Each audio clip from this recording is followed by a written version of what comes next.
अहिले संसदमा गतिरोध आउँदै गर्दाखेरि धेरैजनाले सुवास नेङमाङ ओहो हो कस्तो धर्मात्मा कस्तो देवात्मा सभामुख थिए भनेर भन्छन्।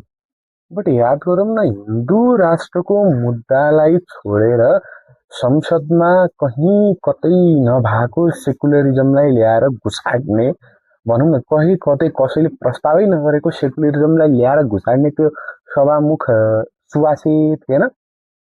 म त्यो भन्छु, बिकज नेपाल हिन्दू राष्ट्र थियो, nobody had any objection with there.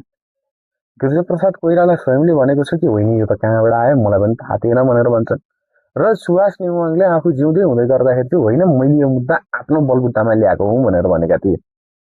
So are we saying that कि डिपी अरियालले पनि सोही काम गर्नु पर्दछ कि आफूलाई मन लागेको प्रस्ताव ल्याएर घुसाड्ने, र रासोपाको बहुमत छ, रासोपाले पास गरेर ड्याङ्ग्राङ्ग पठाइदिइहाल्छ।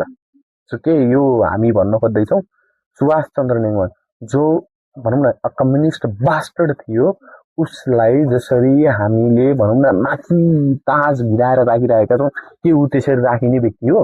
हामीले सोच्नु पर्दछ। किनभने नेपालको हिन्दू राष्ट्रको पहिचानलाई सिद्ध्याउने एउटा खत्तम पत्रु पात्र भनेको सुभाष चन्द्र नेवाङ हो। र भनौँ न नेपालको संसदीय इतिहासमा उसको नाम चाहिँ भनौँ न कालो भन्दा कालो अक्षरले लेख्दा कुनै पनि फरक नपर्ला।